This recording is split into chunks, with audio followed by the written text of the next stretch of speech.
प्यारे बच्चों, सुप्रभात। आज हम करेंगे सिल्वर वेडिंग पाठ का अगला पार्ट। अब बड़ा लड़का एक प्रमुख विज्ञापन संस्था में नौकरी पा गया है। यद्यपि समहाउ यशोधर बाबू को अपने साधारण पुत्र को असाधारण वेतन देने वाली यह नौकरी कुछ समझ में नहीं आती। इसका मतलब ये है कि जो उनका बड़ा लड़का विज्ञापन कंपनी में काम करता था, उनकी नौकरी को लेकर के यशोधर बाबू जो है ज़्यादा खुश नहीं थे। वो ये मानते थे कि उसने जो ये नौकरी प्राप्त की है, ये कोई ना कोई जो है ऐसी नौकरी है या ऐसी संस्था है जो कुछ ना कुछ गड़बड़ कर रही है, यानी कि उसके जो नियम है, उसके सिद्धांत हैं, किसिंदा के अनुसार जो है सही नहीं है, ठीक नहीं बैठते हैं। वह कहते हैं कि 1,500 रुपया तो हमें अब रिटायरमेंट होता है कार्यभार से मुक्ति लेना, कार्यभार से मुक्त हो जाना, रिटायरमेंट के पास पहुंचकर मिला है। शुरू में ही 1,500 रुपया देने वाली इस नौकरी में जरूर कुछ पेंच होगा। उनका मतलब ये है कि ये जो 1,500 रुपये देती है, ये कंपनी जरूर कोई ना कोई गड़बड़ करती है, कोई ना कोई इसमें जो है ऐसी बात है जो सही नहीं है। उनको लगता है कुछ अनुचित है यहाँ पर। यशोधर जी का दूसरा बेटा दूसरी बार आईएएस देने की तैयारी कर रहा है और यशोधर बाबू के लिए यह समझ सकना असंभव है कि जब यह पिछले साल अलाइड सर्विसेज की सूची में माना काफी नीचे आ गया था, तब इसने ज्वाइन करने से इनकार क्यों कर दिया था। यानी कि अपने बेटे के बारे में बता रहे हैं कि उनका जो बेटा है, जो छोटा बेटा है, दूसरा बेटा, वो जो है आईएएस देने की तैयारी कर रहा है, लेकिन पिछली बार अलाइड सर्विसेज में पास हो गया था, नंबर उसका काफी नीचे था, लेकिन उसने जो है ज्वाइन करने से इनकार कर दिया था। उसके बावजूद भी अब दोबारा जो है आईएएस की तैयारी कर रहा है। क्यों कर रहा है, उसकी समझ में ये बात नहीं आ रही थी। उनका तीसरा बेटा स्कॉलरशिप लेकर अमेरिका चला गया है और उनकी एकमात्र बेटी न केवल तमाम प्रस्तावित वर अस्वीकार करती चली जा रही हैं, बल्कि डॉक्टरी की उच्चतम शिक्षा के लिए स्वयं भी अमेरिका चले जाने की धमकी दे रही है। यानी कि जो उनकी बेटी है वो भी जो है अमेरिका जाने की धमकी दे रही है, अमेरिका जाना चाहती है और वो शादी के लिए जो है लगातार इनकार करती आ रही है। उसको जो भी वर बताया गया, उसको जो उसने अस्वीकार कर दिया है, उसको जो है उन्होंने रद्द कर दिया है। वर होता है विवाह के योग्य युवक, वर होता है विवाह के योग्य युवक। स्कॉलरशिप होता है छात्रवृत्ति, स्कॉलरशिप होता है छात्रवृत्ति, छात्रवृत्ति को बोलते हैं स्कॉलरशिप। पेंच होता है कारण। पेंच क्या होता है, नौकरी में कुछ पेंच होगा, पेंच होता है कारण। पेंच का मतलब क्या होता है, कारण होता है। मदद होता है सहायता, क्या होता है, मदद सहायता। तरक्की होता है उन्नति, तरक्की क्या होता है, उन्नति। आगे हैं यशोधर बाबू जहां बच्चों की इस तरक्की यानी कि उन्नति से खुश होते हैं, वहां समहाउ यह भी अनुभव करते हैं कि वह खुशहाली भी कैसी जो अपनों में परायापन पैदा कर दे। परायापन होता है अपनेपन का समाप्त हो जाना, एक दूसरे को जो है पराया बना देना। सम होता कुछ, ऐसा कुछ अनुभव करते हैं कि वह खुशहाली भी कैसी जो अपनों में परायापन पैदा कर दे, अपने में पराये की भावना पैदा कर देती है। अपने बच्चों द्वारा गरीब रिश्तेदारों की उपेक्षा उन्हें समहाउ जचती नहीं है। जचनी माने अच्छी ना लगना, जचती माने अच्छी ना लगना। उपेक्षा होता है तिरस्कार, क्या होता है उपेक्षा, तिरस्कार। एनीवे होता है फिर भी, जनरेशन होता है पीढ़ियों, गैप माने अंतर। फिर भी पीढ़ियों में अंतर तो होता ही है, सुना है। यानी कि वो कहते हैं कि एक पीढ़ी से दूसरी पीढ़ी में अंतर होता है और ये बात मैंने सुनी भी है। ऐसा कहकर स्वयं को दिलासा देता है पिता। दिलासा माने होता है सांत्वना, अपने मन को जो है समझाते हैं, सांत्वना देते हैं। यद्यपि यशोधर बाबू की पत्नी अपने मूल संस्कारों से किसी भी तरह से आधुनिक नहीं है। आधुनिकता मॉडर्न मॉडर्न नहीं है। तथापि बच्चों की तरफदारी क्या होता है? पक्ष लेना। तरफदारी क्या होता है? पक्ष लेना या उनके लिए बात करना। तरफदारी करने की मातृसुलभ होता है, ममतामयी या माताओं की स्वाभाविक मनोदशा। माताओं की स्वाभाविक जो मनोदशा होती है उसको बोलते हैं मातृसुलभ। मजबूरी ने उन्हें मॉड बना डाला है। मॉड माने मॉडर्न, आधुनिक। कुछ यह भी है कि जिस समय उनकी शादी हुई थी, यशोधर बाबू के साथ गांव से आए ताऊजी और उनके 2 विवाहित बेटे भी रहा करते थे। इस संयुक्त परिवार में पीछे बहुओं में गजब के तनाव थे, लेकिन ताऊजी के डर से कोई कुछ कह नहीं पाता था, यानी कोई इस प्रकार की बातें नहीं करता था। यशोधर बाबू की पत्नी को शिकायत है कि संयुक्त परिवार वाले उस दौर में पति ने हमारा पक्ष कभी नहीं लिया, बस जेठानियों की चलने दी। उनका यह भी कहना है कि मुझे आचार व्यवहार के ऐसे बंधनों में रखा गया मानो मैं जवान औरत नहीं बुढ़िया थी। जितने भी नियम, कुछ एक शब्दार्थ हैं वो देखें। तरफदारी होता है माताओं की, तरफदारी होता है पक्ष लेना। मातृस्वरूप होता है माताओं की स्वाभाविक मनोदशाएं। मोड होता है आधुनिक। दिलासा देना होता है सांत्वना। गजब होता है आश्चर्यजनक। ताई होता है पिता के बड़े भाई की पत्नी, पिता के बड़े भाई की पत्नी। डोंग डकोसला होता है आडम्बर पूर्ण व्यवहार। डोंग डकोसला आडम्बर पूर्ण व्यवहार। बुढ़िया ताई के लिए थे। ताई होता है पिता के बड़े भाई की पत्नी, पिता के बड़े भाई की पत्नी जो है ताई होती है। बुढ़िया ताई के लिए थे। वे सब मुझ पर भी लागू करवाए, ऐसा कहती है घरवाली बच्चों से। बच्चे उस से सहानुभूति व्यक्त करते हैं। फिर वह यशोधर बाबूजी से उन्मुख होकर कहती है, तुम्हारी ये बाबा आदम के जमाने की बातें मेरे बच्चे नहीं मानते, तो इसमें उनका कोई कसूर नहीं है। कसूर माने होता है गलती। कसूर माने होता है गलती। बाबा आदम होता है बहुत पुरानी बातें। क्या होता है बाबा आदम के जमाने की, यानी बहुत पुराने समय की बातें। ज्यादा पुरानी मान्यताएं या बहुत पुरानी मान्यताएं जो लंबे समय से या पुराने पहले समय में चलाई जाती थी। मैं भी इन बातों को उसी हद तक मानूंगी जिस हद तक सुविधा हो। सुविधा होता है अच्छा लगना। अब मेरे कहने से वह सब डोंग डकोसला बताया था अभी। क्या होता है आडंबर पूर्ण व्यवहार। क्या होता है आडंबर पूर्ण व्यवहार। हो नहीं सकता। साफ बात। धर्म कर्म कुल परंपरा सबको डोंग डकोसला कहकर घरवाली आधुनिकाओं से आचरण करती है, यानी कि धार्मिक जो कार्य होते हैं, पारिवारिक जो परंपराएं होती हैं, उन सबको क्या है एक दिखावा मानती है यशोधर बाबू की पत्नी, और मॉडर्न महिलाओं जैसा जो है व्यवहार करती है। तो यशोधर बाबू सानियल बुढ़िया चटाई का लहंगा या बूढ़ी मुंह मुहासे लोग करे तमाशे कहकर उसके विद्रोह को मजाक में उड़ा देना चाहते हैं, अनदेखा कर देना चाहते हैं, लेकिन यह स्वीकार करने को बाध्य माने मजबूर हो जाते हैं कि तमाशा स्वयं उनका ही बन रहा है। तमाशा होता है मजाक। क्या होता है तमाशा? मजाक।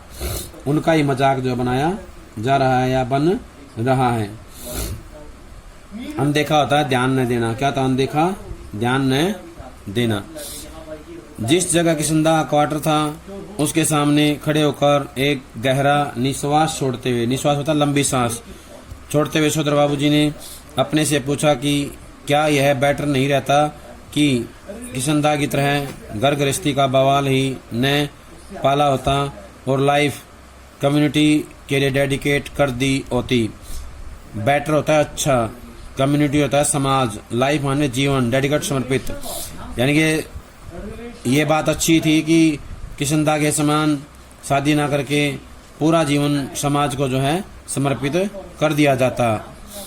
फिर उनका ध्यान इस ओर गया कि बालजती किशनदा का बुढ़ापा सुखी नहीं रहा। उसके तमाम साथियों ने हौज खास, ग्रीन पार्क, कैलाश, कहीं न कहीं जमीन ली, मकान बनवाया, लेकिन उसने कभी इस ओर ध्यान ही नहीं दिया। होने के 6 महीने बाद जब उसे क्वार्टर खाली करना पड़ा तब हद हो गई।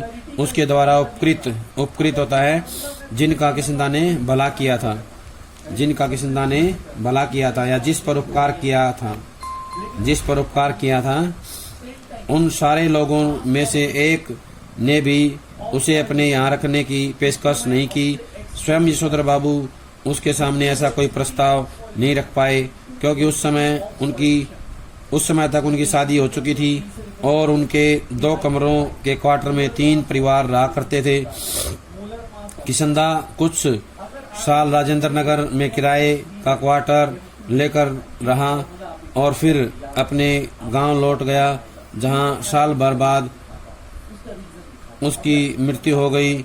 ज्यादा पेंशन खा नहीं सका बेचारा। विचित्र बात यह है कि उसे कोई भी बीमारी नहीं हुई, बस रिटायर होने के बाद मुरझाता सूखता ही चला गया। जब उसके एक बिरादर से मृत्यु का कारण पूछा तब उसने यशोधर बाबू को यही जवाब दिया, जो हुआ होगा, यानी पता नहीं क्या हुआ। जिन लोगों के बाल बच्चे नहीं होते, घर परिवार नहीं होता, उनकी रिटायर होने के बाद जो हुआ होगा से भी मौत हो जाती है। यह जानते हैं यशोधर जी। बच्चों का होना भी जरूरी है। यह सही है कि यशोधर बाबू जी के बच्चे मनमानी कर रहे हैं और ऐसा संकेत दे रहे हैं कि उनके कारण यशोधर जी के बुढ़ापे में कोई विशेष सुख प्राप्त नहीं होगा। लेकिन यशोधर जी अपने मर्यादा पुरुष किसंदा से सुनी हुई बात नहीं बोले हैं कि गधा 25 में कोई क्या करता है, इसकी चिंता नहीं करनी चाहिए क्योंकि बाद में हर आदमी समझदार हो जाता है। गधा 25 होता है, उम्र के 25 साल या वो 25 साल जिसमें बच्चे अपने मन के मुताबिक काम करते हैं या अपने मनमाने काम करते हैं, उसको बोलते हैं गधा 25। क्या बोलते हैं? गधा 25, यानी मन मुताबिक जो है काम करते हैं, वो जो है वर्ष होते हैं जीवन के, उसको बोलते हैं गधा 25। यद्यपि युवा यशोधर को विश्वास नहीं होता, तथापि किसंदा बताते हैं कि किस तरह मैंने जवानी में 50 किस्म की खुराफात की हैं। खुराफात शरारतें। क्या होता है खुराफात? खुराफात होता है शरारतें। ककड़ी चुराना, गर्दन मोड़ के मुर्गी मार देना, पीछे की खिड़की से कूदकर सेकंड शो सिनेमा देख आना। कौन सा कर्म ऐसा है जो तुम्हारे इस किसंदा ने नहीं कर रखा? जिम्मेदारी सर पर पड़ेगी तब सब अपने ही आप ठीक हो जाएंगे। यह भी किसंदा से विरासत में मिला हुआ एक फिक्रा है। विरासत होता है उत्तराधिकार। क्या होता है विरासत?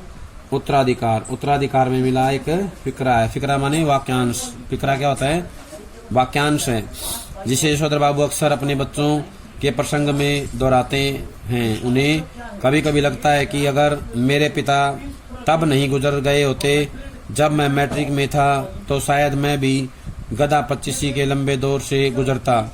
जिम्मेदारी सर पर जल्दी पड़ गई तो जल्दी ही जिम्मेदार आदमी भी बन गया। जब तक बाप है तब तक मौज कर ले। मौज माने ऐश कर ले। यह बात यशोधर बाबू जी कभी कभी तंजिया कहते हैं। तंजिया होता है व्यंग्य। क्या होता है? व्यंग्य, कटाक्ष, ताना मारना। लेकिन कहते हुए उनके चेहरे पर जो मुस्कान खेल जाती है वह बच्चों पर प्रकट करती है कि बाप को उनका सनात होना, सनात माने होता है पिता का साया होना, गैर जिम्मेदार होना, कुल मिलाकर अच्छा लगता है। यशोधर बाबू कभी कभी मन ही मन स्वीकार करते हैं कि दुनियादारी में बीवी बच्चे उनके अधिक सुलझे हुए हो सकते हैं, लेकिन 2 के 4 करने वाली दुनिया ही उन्हें कहाँ मंजूर है जो उसकी रीत मंजूर करें। दुनियादारी के हिसाब से बच्चों का यह कहना सही हो सकता है कि बब्बा ने डीडीए फ्लैट के लिए पैसा न भर के बैंकर भूल की है, किंतु समहाउ यशोधर बाबू को किसंदा की यह उक्ति अब भी जचती है। मूर्ख लोग मकान बनाते हैं, सयाने उनमें रहते हैं। जब तक सरकारी नौकरी तब तक सरकारी क्वार्टर, रिटायर होने पर गांव का पुश्तैनी घर। पुश्तैनी का मतलब होता है जो हमारा खानदानी घर होता है। पुश्तैनी होता है पारिवारिक गांव, जो गांव में घर होता है। पुश्तैनी यानी कि परिवार का। पैतृक जो घर होता है उसको बोलते हैं पुश्तैनी। क्या बोलते हैं? पैतृक को बोलते हैं पुश्तैनी। दुनियादारी होता है सांसारिकता। क्या होता है? सांसारिकता। खुराफात होता है विघन डालने वाले काम। विघन डालने वाले काम होता है खुराफात। क्या होता है? विघन डालने वाले काम। विघन डालने वाले कामों को बोलते हैं खुराफात। प्रस्ताव होता है पेशकश। प्रस्ताव क्या होता है? पेशकश। बिरादरी होता है जाति बाई। किस्म होता है त्रह। किस्म होता है त्रह। बाध्य करना होता है मजबूर करना। कर्मकांडी होता है पूजा पाठ करने वाले। क्या होता है? पूजा पाठ करने वाले। गांव का पुश्तैनी घर टूट फूट चुका है और उस पर इतने लोगों का हक है कि वहां जाकर बसना यानी कि रहना, मरम्मत की जिम्मेदारी ओढ़ना है यानी कि जिम्मेदारी लेना है, और बेकार के झगड़े मोल लेना होगा। इस बात को यशोधर जी अच्छी तरह समझते हैं। बच्चे बहस में जब यह तर्क दोहराते हैं तब उनसे कोई जवाब देते नहीं बनता। उन्होंने हमेशा यही कल्पना की थी और आज भी करते हैं कि उनका कोई लड़का रिटायर होने से पहले सरकारी नौकरी में आ जाएगा और क्वार्टर उनके परिवार के पास बना रह सकेगा। अब भी पत्नी द्वारा भविष्य का प्रश्न उठाए जाने पर यशोधर बाबू इस संभावना को रेखांकित कर देते हैं। जब पत्नी कहती है अगर ऐसा नहीं हुआ तो आदमी को हर तरह से सोचना चाहिए, तब यशोधर बाबू टिप्पणी करते हैं कि सब तरह से सोचने वाले हमारी बिरादरी में नहीं होते हैं। उसमें तो एक ही तरह के सोचने वाले या एक की तरह से सोचने वाले ही होते हैं, कहते हैं और कहकर लगभग नकली सी हंसी हंसते हैं यानी कि बनावटी हंसी हंसते हैं। जितना ही इस लोक की जिंदगी यशोधर बाबू को यह नकली हंसी हंसने के लिए बाध्य कर रही है, बाध्य माने मजबूर, उतना ही वह परलोक होता है दूसरा लोक के बारे में उत्साही होने का यत्न कर रहे हैं। तो उन्होंने बिरला मंदिर की ओर तेज कदम बढ़ाए, लक्ष्मी नारायण के आगे हाथ जोड़े, असीक का फूल चुटिया में खोसा। असीक होता है जो भगवान को चढ़ाया गया फूल है, वो चुटिया में होता है बालों में लगाया, खोसा माने लगाना। और पीछे से प्रांगण में जा पहुंचे जहां एक महात्मा जी गीता पर प्रवचन कर रहे थे। प्रवचन होता है धार्मिक पाठ या धार्मिक विचार या व्याख्यान। धार्मिक विचार या व्याख्यान। अफसोस होता दुख। अफसोस आज प्रवचन सुनने में यशोधर जी का मन खास लगा नहीं।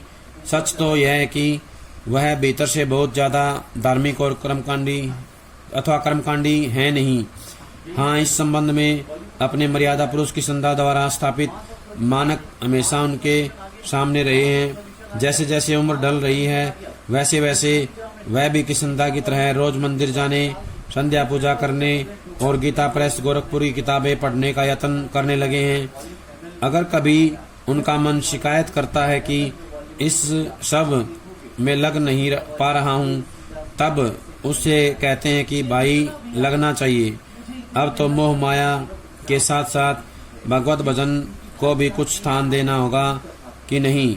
नई पीढ़ी को देकर राजपाट तुम लग जाओ बाट वन प्रदेश की, यानी कि जो घर गृहस्थी का जो भार है वो जो है अपने परिवार पर छोड़ दो। राजपाट वैसे होता है हमारा राज सिंहासन। क्या होता है? राज सिंहासन।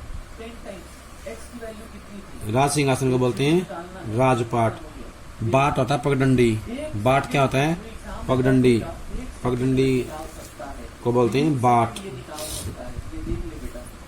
कर्मकांडी होता है पूजा पाठ करने वाला। क्या होता है कर्मकांडी? पूजा पाठ करने वाला। जो करते हैं जैसा करते हैं करें, हमें तो अब इस वर्ल्ड की नहीं, उसकी इस लाइफ की नहीं, उसकी चिंता करनी है। अगर बच्चे सलाह मांगे, अनुभव का आदर करें तो अच्छा लगता है। अब नहीं मांगते हैं तो न मांगे। इसमें यशोधर बाबू बताते हैं कि उसके परिवार में उनके जो घर के सदस्य हैं उनसे कोई सलाह नहीं लेते हैं, उनसे कोई किसी प्रकार का विचार विमर्श नहीं करते हैं, इसलिए वो जो है मंदिर की तरफ अपने मन को लगा लेते हैं और वो ये मानते हैं कि एक उम्र के बाद मनुष्य को अपना मन भगवान में लगा लेना चाहिए। यशोधर बाबू ने फिर अपने को झिड़का, यानी कि अपने आप को थोड़ा सा समझाया कि यह भी क्या हुआ कि मन को समझाने में फिर भटक गए। गीता महिमा सुनो, यानी गीता का जो महात्म्य है, गीता की जो महिमा है, गुणगान है, उसको सुनने में वो लग जाते हैं। प्यारे बच्चों, ये था हमारा यशोधर बाबू का पाठ। इसको अच्छे से याद कर लें जब तक अगला पार्ट ना आ जाए। सभी का बहुत बहुत धन्यवाद।